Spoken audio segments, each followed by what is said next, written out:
I have a question for you guys. Have you ever had an anxiety attack and you could not figure out why for the life of you?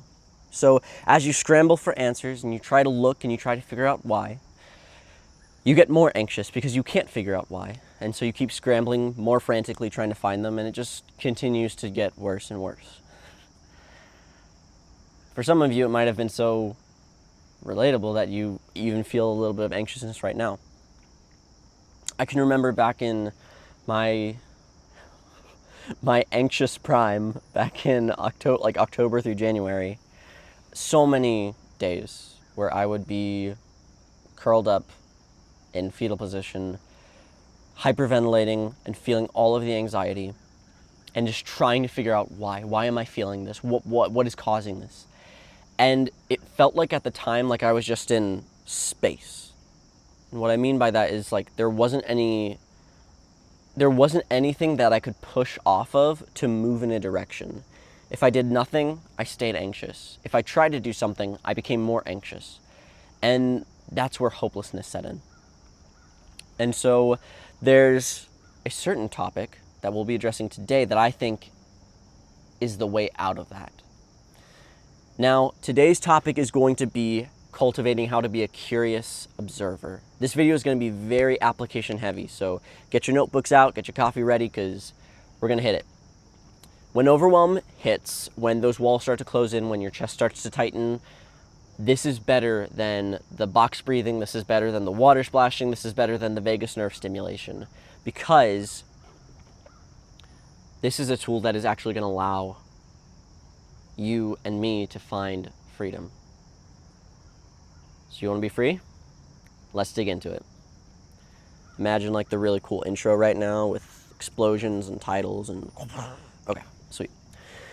That was so cheesy. Okay, so first things first, what does it mean to be a curious observer? What does that even look like? What does that even mean? Well, being a curious observer means that you can take yourself outside of a situation and notice what is going on around you and in you. The goal is to collect data. That is the whole goal. It's not to fix the issue. It is literally just to be able to do exactly what it's called, be a curious observer. So that means taking note of your surroundings, right? Where are you?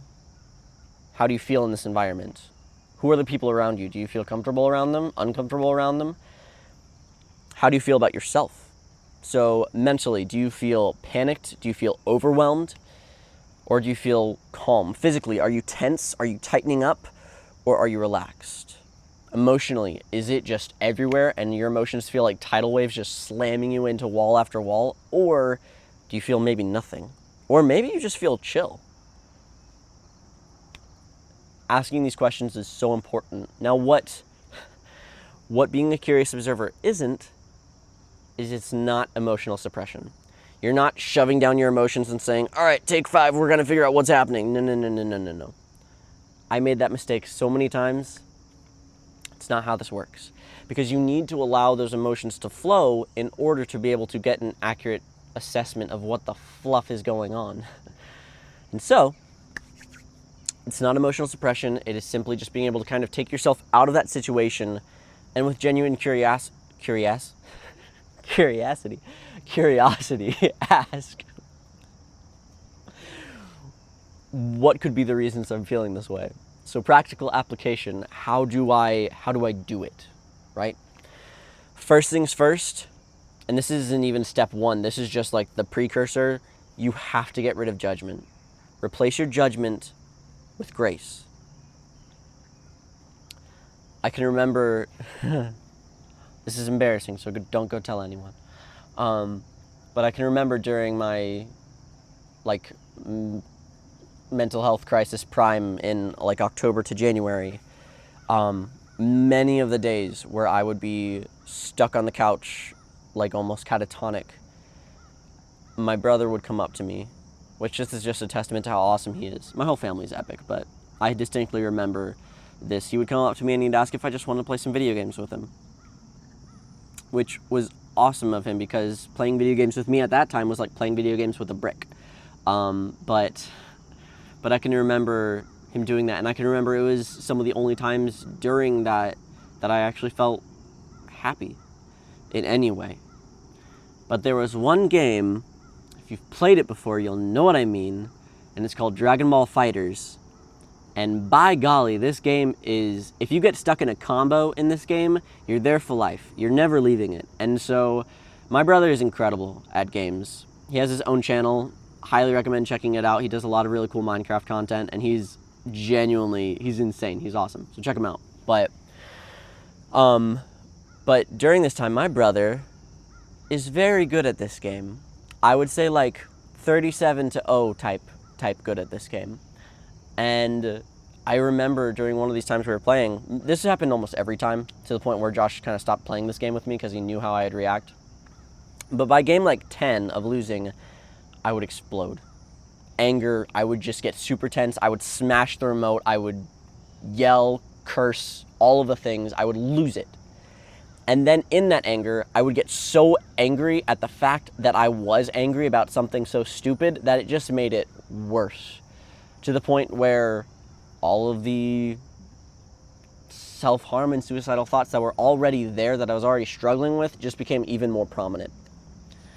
And so it became a real issue for me because I could never play with my brother without having one of those fits.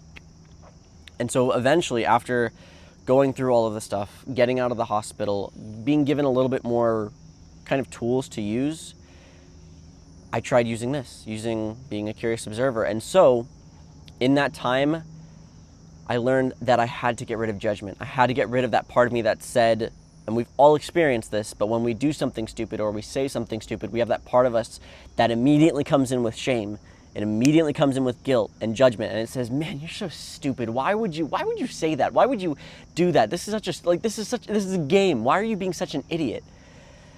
And all that stuff immediately comes in, and it took me a while to figure this out, but eventually I had to be able to say and figure out, and I've preached this before, but okay, these emotions are indicators. I'm feeling angry for more reasons than just the fact that I lost the game. There's something deeper here. And this is where you start to ask those questions. Why? And eventually it came to the point of, okay, me losing a game so many times, I eventually figured out that my self-perception was so shallow, was so trash already, that losing a game basically just solidified all of the ideas that I already have playing on repeat in my mind of, you are just a loser. You can't even win a video game. You're never going to make it in this life. All of those things, that thought life that we have, that if anyone took a look inside, they would call HR because it is just verbally abusive. That's the thought language that I had to deal with first. Because without that, I couldn't actually open up, because I would say all those things, but then all my emotions would shut, and I wouldn't want to actually address any of it. So first things first, you have to replace your judgment with grace and say, yes, this thing is stupid. Yes, I've kind of been an idiot. And humble yourself and say, yeah, that's all true. But if I just keep closing off, never going to figure this stuff out. So what would even be the first step after being able to address and come in with grace? First step is just take note of what's happening. How is your body reacting? What thoughts are you having in your mind? What emotions are you feeling right now? Next, and this is the most important, most powerful tool outside of the judgment thing, is ask the question, why? Why is your most powerful tool in this entire thing? Because it allows you to keep digging deeper, to keep kind of probing and seeing what's going on. Ask the question, why? So what does this even look like? For my anxiety hits in the mornings. It always has, it always does. For you, it might be different. It might hit in the evenings, it might hit in the afternoons, it might hit at like a specific meal time. You just might feel that anxiousness just, but for me, it was the mornings. And so this has been my entire life, but eventually I finally started to ask, okay, why? Why am I anxious in the morning? And that would lead me to, you kind of have to follow the chain and pull on the rope.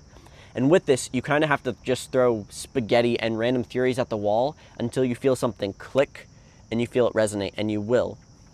But for me, I had to figure out, okay, I'm feeling anxious in the morning. Why? Because I have a lot of stuff I need to do today, and I don't know if I'm going to be able to do it all. Okay, why is that a bad thing? Because I have to get all those things done today. Okay, why? Why do we need to do that? Because if I don't accomplish all those things, if I start late, I'm not going to. Okay, why is that a bad thing? Because if I don't get everything done, I won't be able to rest later. Okay, why? Because I don't feel worth resting if I haven't worked first, if I haven't done everything that I think I have to do first. Okay, why? Because I just don't feel worth it. Okay, why? Because I don't feel like I have any self-worth. Now that was very, in terms of what it was like figuring it out for me, very quick. But that anxiousness, it wasn't the work. It wasn't the rest. It wasn't starting late in the morning. The issue was just that I felt like I didn't have any self-worth.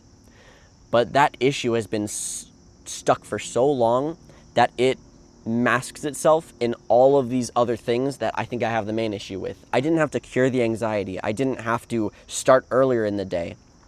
I didn't have to do any of these things. I just had to address the self-worth, which I say just like it's an easy thing to do. It's not. But the question why allows you to kind of track down that thread and figure out what's the root. What is the main thing that is causing this anger, this anxiety, whatever negative emotion that you're trying not to feel all the time.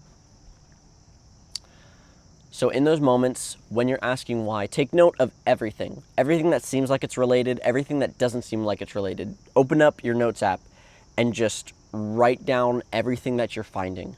Because it might not click now, but as you continue to do this, as you continue to collect this data on yourself, learning more about yourself, why you react the way you do, that will allow you to put more pieces together of the puzzle, saying, oh, I get why I do this. I understand why I act like this. I know why my anxiousness kicks up at this time.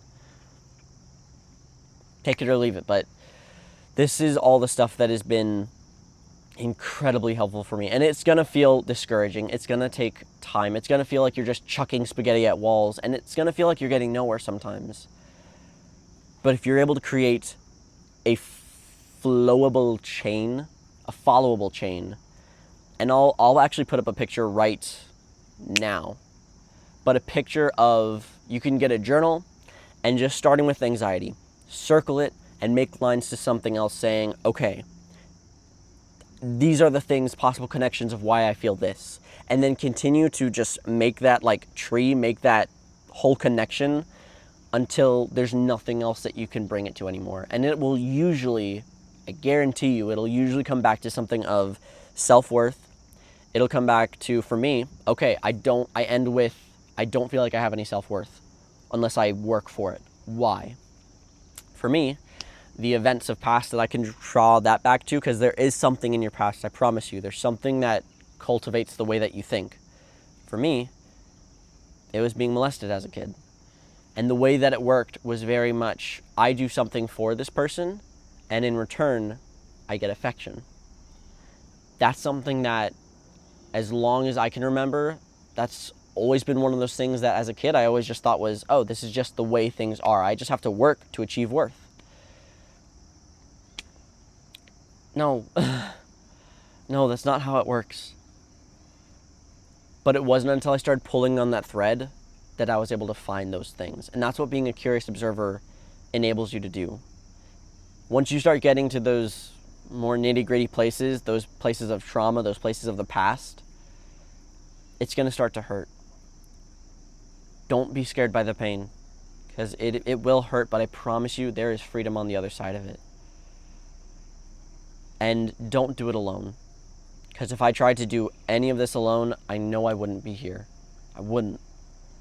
So whether that is through family, friends, if you have them, if you don't, find a community. Because there are places on Reddit, there are places online, even, and this is coming from someone who's agnostic, but if you find a good church, just for the community alone, I promise you there are good people out there that do care. Doesn't always feel like it. Definitely doesn't always feel like it, but there are. I've been very fortunate to have the group that I have, but find yourself some people, because we need them and we're not meant to do this alone.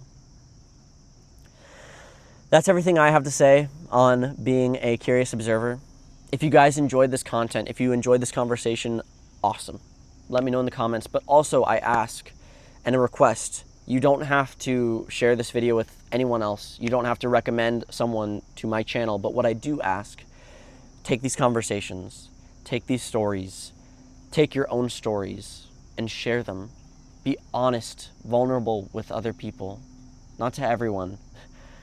Pick and choose the battles and know where it's safe to share. But you have valuable information on this topic. In this regard, I kind of pass the torch to you. Carry on the story. Start these conversations of just honesty. Like, hey, do you guys ever feel this way? Do you guys struggle with this thing? How do you guys deal with this? Because I can assure you, we all do. And the sphere of influence you have in your own life and the people around you, I promise you, it's much broader and it's much stronger than you think it is. You have a voice. You have a story. Use it. I promise you, there are people whose lives will be changed by what you have to share. I love you all very much. Very excited to see you all in the next video. And until then, I wish you all the best. Love y'all.